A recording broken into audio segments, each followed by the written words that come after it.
Minister ಆಗಿ ಏನೇನು ಮಾಡಿದ್ರು ಒಬ್ರು ಹೇಳ್ರಿ. ಕಾಲುವೆ ಮೂಲಕ ನೀರನ್ನ ಹೇಳ್ರಿ, ಮತ್ತೆ ಇನ್ನೊಬ್ರು ಹೇಳ್ರಿ. ಎಲ್ಲ ಕೆರೆಗಳು ಕೆರೆಗಳಿಗೆ ಮತ್ತ ಈಗ ಇಂಡಸ್ಟ್ರಿ ಮಿನಿಸ್ಟರ್ ಆಗಿ ಈಗ ಏನೇನ್ ಮಾಡಕತ್ತಾರ?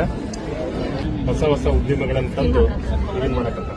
ಇದ್ರ ಕಾನ್ಸೆಪ್ಟ್ ಏನು, ಗ್ಲೋಬಲ್ ಇನ್ವೆಸ್ಟರ್ ಮೀಟ್ ಏನು ಅನ್ನೋದನ್ನ ಈಗ ನಮ್ಮ ಬಸನಗೌಡ ಪಾಟೀಲ್ ತಮಗೆ ಹೇಳ್ತಾರೆ. ಅಂದ್ರೆ ಇದು ಗ್ಲೋಬಲ್ ಇನ್ವೆಸ್ಟರ್ ಮೀಟು, ಇದ್ರ ಇಂಪಾರ್ಟೆನ್ಸ್ ಏನು, ಹೇಗೆ ನಡೀತಾ ಇದೆ ಮತ್ತು ಇದರಿಂದ ನಮ್ಮ ಕರ್ನಾಟಕಕ್ಕೆ ಏನು ಉಪಯೋಗ ಆಗ್ತದೆ ಅನ್ನೋದನ್ನ ನಾವು ಹೇಳ್ತೇವೆ.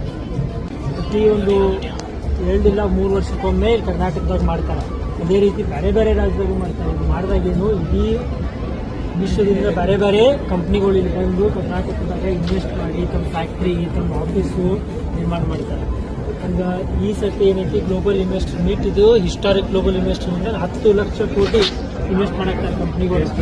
10 lakh semi conductor company, car company, automobile company, company, pharmaceutical company, ಎಲ್ಲ ರೀತಿ ಕಂಪ್ನಿಗಳು, ಎಜುಕೇಷನಲ್ ಇನ್ಸ್ಟಿಟ್ಯೂಟ್ ಎಲ್ಲರೂ ಬಂದು ಇಲ್ಲಿ ಹೂಡಿಕೆ ಮಾಡಿದಾಗ ಏನಾಗುತ್ತೆ, ನಿಮ್ಗೆಲ್ಲರಿಗೂ ಜಾಬ್ ಸಿಗುತ್ತೆ. ಭಾಳಷ್ಟು ಜನಕ್ಕೆ ಇಲ್ಲಿ ಉದ್ಯೋಗ ಅವಕಾಶ ಸಿಗುತ್ತೆ. ಹಂಗೆ ಈ ಸರ್ತಿ ಏನೈತಿ ಒಂದು ಭಾಳ ಬೃಹತ್ ಪ್ರಮಾಣದಾಗೈತಿ. ಎಲ್ಲದಕ್ಕಿಂತ ವಿಶೇಷ ಬಿಜಾಪುರ್ನಾಗ ಒಂದು 3 ರಿಂದ 4 ಫ್ಯಾಕ್ಟ್ರಿ ಇದೆ, ಇದರೊಳಗೆ ಬರಾಕತ್ತಾವ. Very good.